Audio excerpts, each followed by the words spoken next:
Ini tentang Kartini. Kartini bukan hanya sekedar nama, Kartini bukan hanya sekedar lagu yang harus dihafal oleh seorang siswa SD.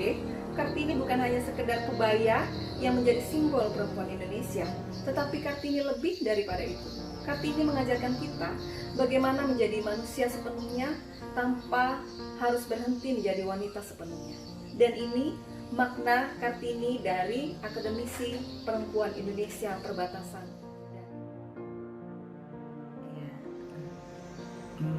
Makna perjuangan Kartini bagi saya yaitu yang pertama, kita sebagai perempuan sudah bisa mendapatkan akses pendidikan yang tinggi, ya bahkan sudah banyak perempuan yang menjadi profesor.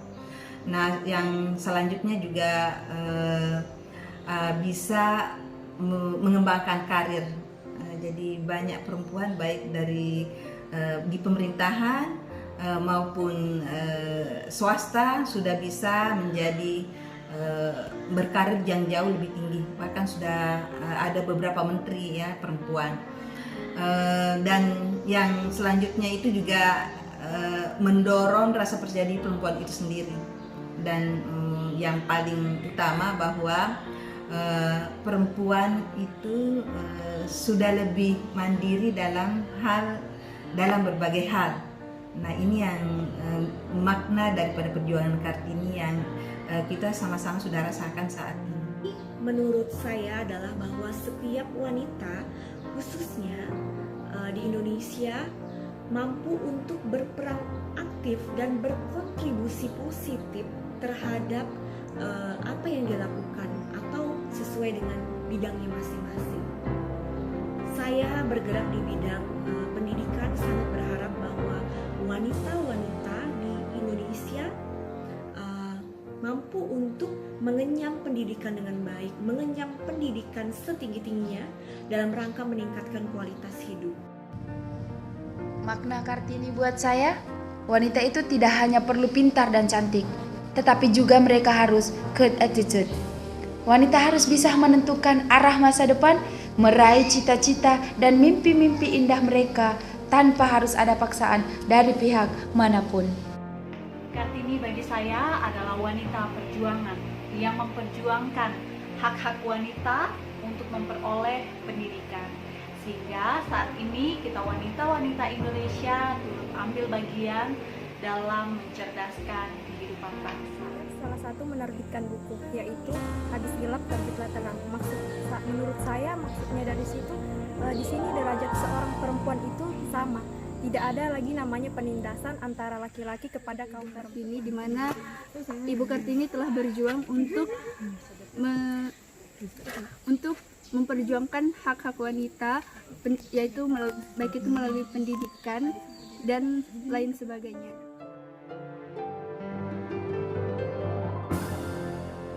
Jadi ibu rumah tangga atau berkarir.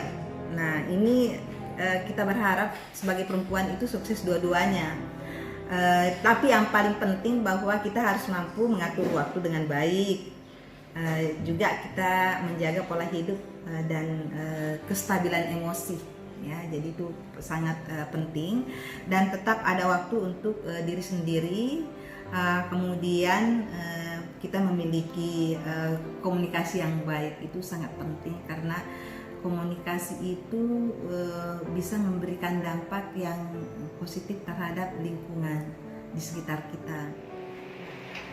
Menjadi perempuan bekerja atau ibu rumah tangga, keduanya adalah pengorbanan dan juga perjuangan.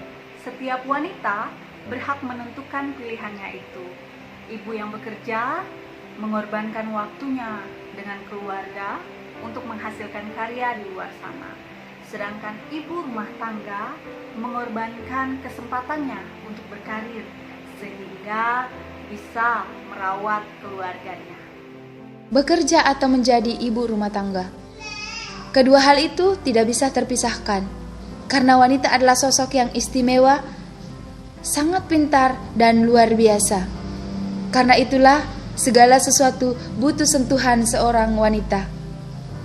Wanita tidak hanya tinggal duduk diam di rumah menyaksikan kesuksesan-kesuksesan yang terjadi di luar sana, tetapi mereka juga harus memegang kendali untuk membawa perubahan ke arah yang lebih baik. Karena itulah, wanita harus berkreativitas setinggi-tingginya. Kesempatan itu harus dicari dan diciptakan, bukan ditunggu. Di tengah pandemi COVID-19, jiwa boleh terkungkung, tetapi imajinasi, kreativitas harus melambung tinggi. Perempuan sekarang bisa menjadi keduanya, menjadi seorang pekerja dan menjadi ibu rumah tangga. Karena ibu juga, meskipun ibu menjadi ibu rumah tangga, tapi sosok ibu juga sekarang bisa bekerja untuk menghidupi keluarga. Sebagai perempuan itu, walaupun kita menjadi ibu rumah tangga, kita juga harus tetap bekerja. Bekerja pun tidak harus keluar, bisa juga kita bekerja di rumah, seperti membuka usaha, misalnya menjual sembako dan sebagainya. Kesetaraan gender saat ini itu masih rumit karena terkait dengan ketimpangan partisipasi kontrol. Jadi ada dua hal ya. Yang pertama itu ketimpangan partisipasi kontrol terkait dengan pemerintah dan organisasi-organisasi sosial. Nah, pemerintah seolah-olah tidak adil dalam hal kontrol terhadap kesetaraan gender. Jadi seperti misalnya banyak perempuan yang bisa menduduki jenjang yang lebih tinggi, tapi dihalangi oleh faktor-faktor politik, misalnya ada juga yang terkait dengan kekerabatan, pertemanan dan sebagainya, itu terjadi.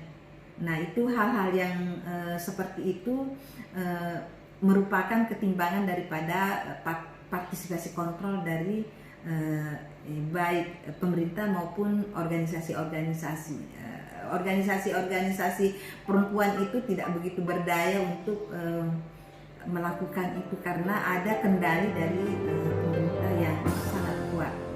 Nah, kemudian yang kedua itu nilai patriarki dan konstruksi sosial ya. Jadi dan ini sudah mengakar di masyarakat sehingga apapun yang kita lakukan sebagai perempuan selalu konotasinya bahwa laki-laki itu jauh lebih tinggi derajatnya daripada perempuan.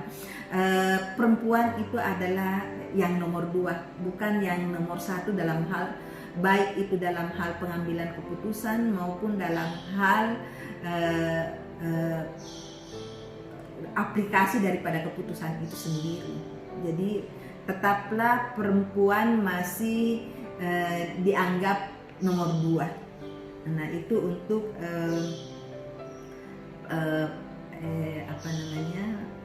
patriarkinya. Jadi kita sendiri sebagai perempuan selalu kalau ada laki-laki itu merasa bahwa wah, laki-laki dulu lah, laki-laki lebih berhak, laki-laki lebih bisa. Padahal sebenarnya kita jauh lebih bisa. Tentang kesetaraan gender, saya rasa di Indonesia masih perlu banyak yang kita perjuangkan dalam rangka mencapai hal tersebut. Saya berikan contoh, misalnya dalam hal pendidikan, masih ada stigma di masyarakat bahwa seorang wanita tidak boleh melebihi pendidikan seorang pria. Kita tahu pada hakikatnya itu salah. Pada dasarnya, hak untuk mendapatkan pendidikan itu sama, baik itu pria maupun wanita. Kesetaraan gender saat ini memang tidak bisa dipungkiri bahwa di luar sana masih banyak pandangan yang mengukur kemampuan dalam bekerja berdasarkan gender. Hal ini bisa menjadi PR dan bahkan motivasi bagi kita sebagai wanita Indonesia untuk unjuk diri dan menghasilkan karya-karya yang positif.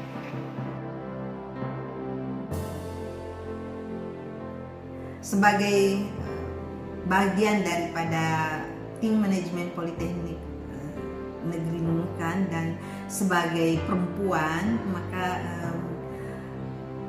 yang ada di bidang pendidikan, maka kami dari wilayah perbatasan yang kita ketahui bahwa di wilayah perbatasan ini peran perempuan di dalam berbagai hal itu sangat terbatas. Kenapa? Karena masyarakat masih terkekang di dalam konstruksi sosial yang patriarkis. Jadi pemikiran-pemikiran masyarakat yang ada di wilayah perbatasan itu masih berpikir bahwa perempuan itu yang kelas 2, bahwa laki-laki itulah pengambil keputusan, dan kalaupun ada yang harus disekolahkan dengan biaya yang terbatas, maka laki-laki yang nomor 1, laki-laki yang diutamakan, karena dianggap bahwa laki-laki sebagai penopang kebutuhan keluarga. Nah, kita bisa membuktikan bahwa beberapa kali kami melakukan sosialisasi, kesadaran masyarakat atau para siswa-siswa untuk melanjutkan kuliah itu sangat-sangat rendah. Kenapa? Ya itu tadi, karena ya mungkin dipengaruhi oleh lingkungan keluarganya sendiri yang memang memiliki latar belakang pendidikan yang rendah, dan kemudian mungkin juga dipengaruhi oleh kebutuhan ekonomi, bahwa masyarakat tidak perlu mengeluarkan biaya dan cukup dia bekerja atau membantu keluarga atau menikah. Jadi di wilayah perbatasan ini banyak sekali perempuan-perempuan yang menikah di umur yang sangat-sangat muda. Nah, hal-hal seperti itu juga menghambat perkembangan daripada perempuan itu sendiri. Kemudian itu turun-temurun akan seperti itu. Nanti dia kalau dia punya anak, nanti seperti itu lagi. Jadi dia lebih senang kalau anaknya menikah dibanding melanjutkan sekolah. Nah, inilah yang merupakan tantangan bagi kami di Politeknik Negeri Nunukan, bagaimana meningkatkan taraf pendidikan khususnya di perempuan. Jadi karena apabila perempuan itu memiliki pendidikan yang tinggi, ada banyak hal yang masalah yang bisa diselesaikan. Ya, masalah keuangan bisa diselesaikan, masalah mendidik anak juga bisa diselesaikan, masalah mencerdaskan bangsa juga bisa terselesaikan. Harapan saya ke depan, khususnya di Nunukan, di daerah perbatasan ini, bahwa wanita-wanita di Nunukan ini tetap untuk termotivasi meraih mimpi-mimpinya, kemudian meningkatkan kualitasnya, meningkatkan kemampuan dirinya melalui pendidikan. Insya Allah segala sesuatunya dengan doa dan usaha, apapun yang kita inginkan itu akan bisa tercapai. Ada banyak hal yang bisa kita lakukan untuk daerah Nunukan. Semua itu tergantung pada minat dan bakat kita masing-masing. Misal, ada yang berbakat dalam hal mengajar, maka didiklah generasi. Apabila ada yang berbakat dalam hal menulis, dalam hal fotografi, dan lain sebagainya, gunakan kreativitasmu untuk memperkenalkan pariwisata Nunukan. Selamat Hari Kartini bagi semua wanita Indonesia. Jadi yang saya inginkan untuk kedepannya bagi kaum perempuan, jadi kita tuh tidak hanya bergantung sama laki-lakinya saja. Kita juga bisa menempuh jenjang pendidikan yang lebih tinggi. Kita juga bisa mendapatkan hak yang setara dengan mereka. Kita juga bisa sebagai kita juga bisa sebagai perempuan berdampak positif terhadap lingkungan di sekitar kita. Dan untuk kedepannya saya ingin saya sebagai wanita pun saya harus tetap bergerak, bekerja, baik itu di luar ataupun di dalam. Habis gelap terbitlah terang. Selamat Hari Kartini untuk perempuan-perempuan Indonesia.